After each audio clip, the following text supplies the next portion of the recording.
जय श्री राम मित्रों, बात करेंगे आज। जैसे यू की डील हुई हमारे साथ, एफटीए हो गया है भारत और यूरोप के बीच में। एफ टी ए, ठीक है, जिसे बोल रहे हैं मदर ऑफ ऑल डील, मतलब सारी जितनी भी डील होती है सबकी मदर ऑफ डील है। साथ में बजट के बारे में बात करेंगे, क्या उम्मीद है, और आईटीसी का मास्टर स्टॉक, इन सब पे बात करेंगे। समझेंगे क्या कुछ हो सकता है आगे और कैसा रहने वाला है आईटीसी के बारे में, और फर्दर कैसी डील रहेगी इसके बारे में बात करेंगे। शुरुआत करते हैं पहले इन क्या क्या बात करेंगे आज। डील पढ़ेंगे पहले, तुम एफ टी एस ने बोला mother of all of deal, मैं बता ही दिया आपको, ठीक है। इसमें क्या क्या है, 20 साल का इंतजार था, 2007 से शुरू हुआ था। मतलब साथ में बहुत ज़्यादा बात नहीं हुई थी इस पे, एक बस शुरू किया गया था कि हाँ ऐसा कुछ करते हैं, पर वहाँ बात नहीं बन पाई। ठीक है, उसके बाद ये 25% जीडीपी है ग्लोबली, दोनों की मिला के, ठीक है, भारत और ईयू की मिला के 25% जीडी बनती है पूरे संसार की। उसके बाद पॉलिसी पढ़ेंगे, बजट में क्या मैन्युफैक्चरिंग और क्या आएगा, सब्सिडी, प्रोडक्टिविटी तक का सफर क्या होगा, डिजाइन इंडिया के लिए तैयार हैं, ये सब। और स्ट्रेटेजी पढ़ेंगे फिर एफएमजीसी युद्ध और आईटीसी की चाल के बारे में, ठीक है। ये कुछ स्टॉक के नाम है, एच ए एल, मैरिकॉन की दौड़, आईटीसी धीरे क्यों चल रहा है, एक केस स्टडी, ये सब के बारे में और ध्यान से समझेंगे, ठीक है। चलते हैं आगे। तो शुरुआत करते हैं डील के बारे में। इतिहास सबसे बड़ी ट्रेड डील इंडिया और यूरोप के बीच में, तो क्या, वैसे मैंने पहले बताया कि ये 120% जीडीपी है दोनों की मिला के, और ट्रेड हो गया 1/3 का, ठीक है। ग्लोबली ट्रेड, मतलब अगर संसार 100 पे कर 100 है पूरा, तो इन दोनों का ही हो गया 33, तो ठीक है। यूयू और भारत का, और 25% की इनकी जीडीपी है दोनों की मिला के, यानी कि 1/4, यानी कि 25 मान लो कि हमारी अभी 4 के आसपास है, और इनकी सबकी मिला के 10 के ऊपर होगी जीडीपी यू की। यहाँ 10 से ऊपर होगी, 10+ होगी, लोग सब मिला के ज़्यादा ही होगी, और हम 4+ पे हैं, ठीक है। तो बाकी अमेरिका और चाइना बसते हैं जो ऊपर है ओवरऑल। तो ऊपर देखा जाए तो इन दोनों की मिला के ऑलमोस्ट हो जाएगी 16 17 के आसपास ये भी। तो इसमें क्या है, यहाँ सिर्फ ये बात सिर्फ इम्पोर्ट एक्सपोर्ट की नहीं है, 20 साल की बातचीत के बाद ये जियो पॉलिटिक्स ने इकोनॉमिक को पछाड़ दिया है। पहला ऐसा नहीं था, अब जैसे वॉर हो रही थी रशिया और यूक्रेन की, मिडिल ईस्ट में भी टेंशन बीच में फंसी पड़ी थी, सब चीज़ों के बीच में ये डील हुई है, बहुत बड़ी डील है। एक उम्मीद आई है संसार में कि ठीक है, ऐसे लड़ाई बड़ाई चलती रहे, युद्ध चलते रहे के बाद भी ऐसी डील हो सकती हैं। अगर भारत पॉसिबल कर पाता है ऐसी डीलें, तो हाँ फर्दर आगे भी ऐसी डील हो सकती हैं, भारत या संसार में किसी और देश के साथ भी हो सकती है डील ऐसे, ठीक है। अब इंडिया में केवल असेंबलिंग हब होगा, नहीं रहेगा इस डील के बाद। हम मैन्युफैक्चरिंग भी करेंगे, अभी तक हम असेंबलिंग कर रहे थे, ठीक है, यहाँ पे चीज़ें आ रही थी हमारे देश में, और हम क्या कर रहे थे, असेंबल कर देते थे उनको, ठीक है, जोड़ देते थे, ऐड कर देते थे। जैसे फ़ोन आया, तो उसका ये नहीं हो रहा है कि हम उसका वो बना रहे हैं, इंटरफेस कुछ बना रहे हैं, हम सारा रॉ मटेरियल आया, हमने यहाँ मैन्युफैक्चरिंग, मतलब यहाँ पे उसकी असेंबल कर दिया, ठीक है, ऐसे एक तरीके से। अब मैन्युफैक्चरिंग भी होगी अब यहाँ पे, ठीक है, मैन्युफैक्चरिंग बढ़ेगी, टेस्टिंग बढ़ेगी, इंजीनियरिंग सर्विस भी बढ़ेगी। टैरिफ अपडेट क्या है, कि यूरोपियन कार पे 10% था, अब वो घट के 10% रह जाएगा। ये अभी से अभी नहीं, ये पहले 40% होगा, ठीक है। अभी फिलहाल 40% होगा, फिर आगे आगे धीरे धीरे 3 4 साल में ये फिर 10% पे जाएगा, ठीक है। 2.5 लाख कारों के कोटे के साथ, ठीक है, 2.5 लाख कारों के कोटे के साथ, इतनी लाख कारें हैं, इन सबके कोटे के साथ ये सब चीज़ें पॉसिबल हो पाएंगी, ठीक है। चलते हैं आगे, देखते हैं और क्या है। तो अब आता है सेक्टर स्पॉटलाइट टेक्सटाइल। तो अभी तक बांग्लादेश और वियतनाम से मुकाबले का अब लेवल प्लेइंग फील्ड होगा। जैसे जहाँ देखोगे आप, करंट अभी जो वर्तमान में क्या लग रहा था, यहाँ पे हम दे रहे थे ड्यूटी 10 से 12, बांग्लादेश और वियतनाम 0 दे रहे थे, ठीक है। अब इसके बाद हम भी 0 पे होंगे, वो भी 0 पे होंगे, तो इससे होगा क्या, अपॉर्चुनिटी क्या होगी, जो जितने भी निटवियर हैं, अंडरवियर हैं, और ट्राउजर्स हैं, मार्केट में शेयर बढ़ाने का मौका मिल जाएगा, ठीक है।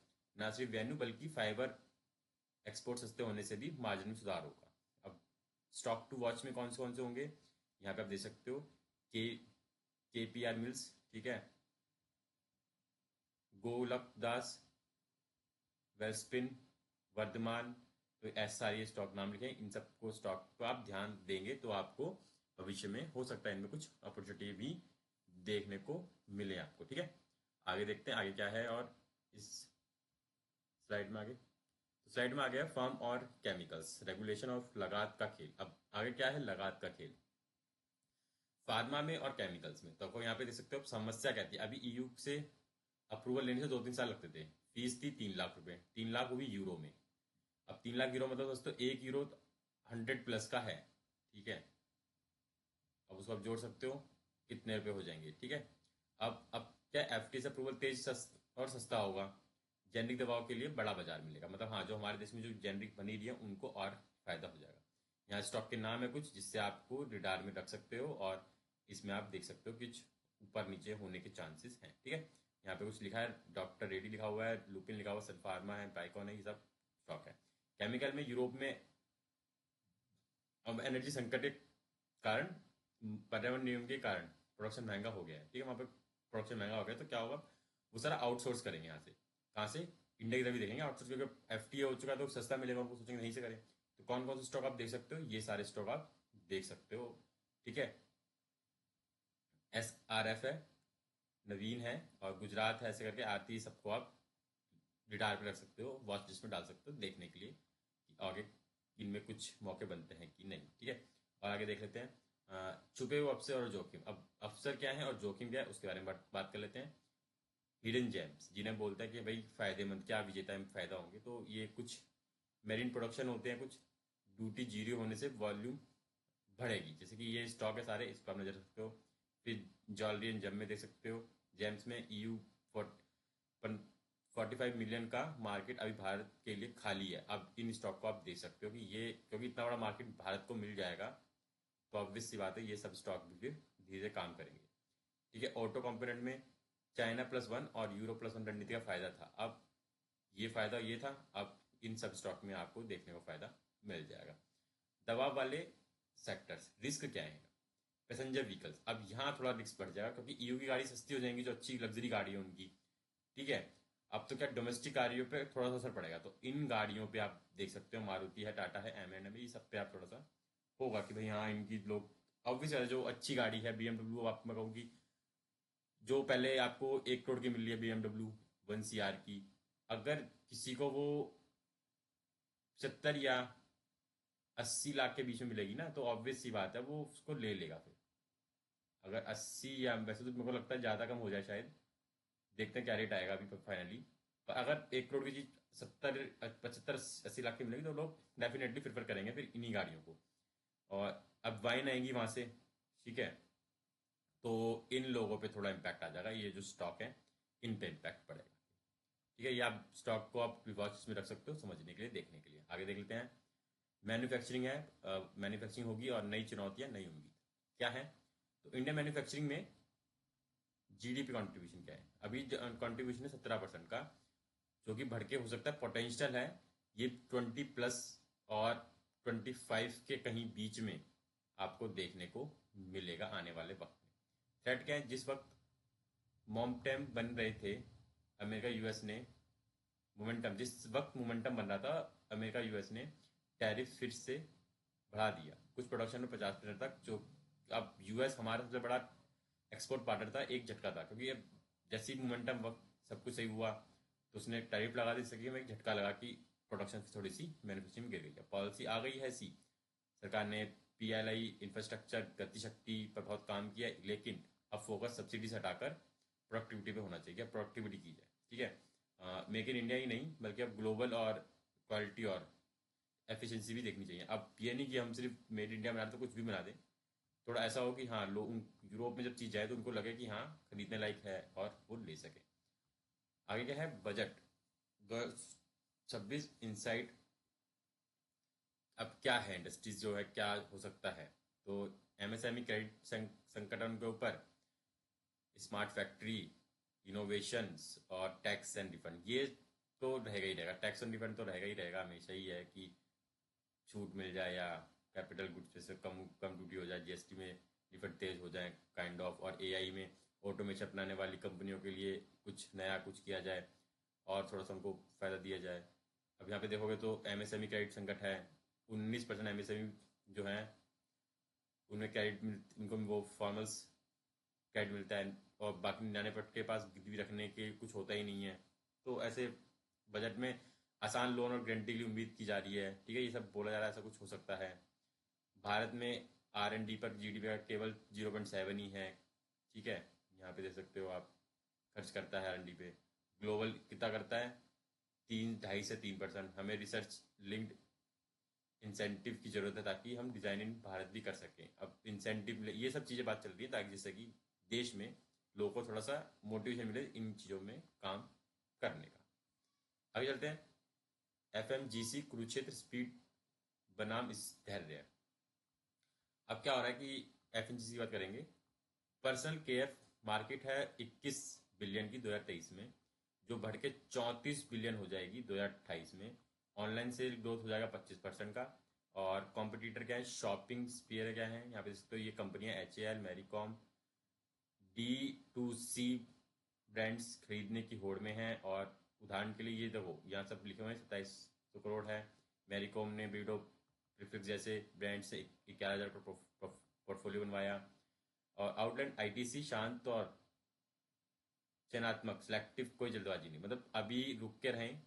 ITC में यही है अभी कि जितना हो सके देखें, उसको रीड आउट करें, चार्ट को समझें और जितना हो सके थोड़ा उसमें अभी ना जाएं तो ज़्यादा सही रहेगा, ऐसा मेरा मानना भी है। और सब मुझे ऐसे लगता है कि अभी थोड़ा चार्ट में थोड़ा ध्यान दें, क्या कुछ कह रहा है वो, किस लेवल पे रुक रहा है, लेवल पे रुक रहा है कि नहीं रुक रहा है, उसके बाद उसमें बाइंग बनाने की कोशिश करें। ठीक है, आगे चलते हैं।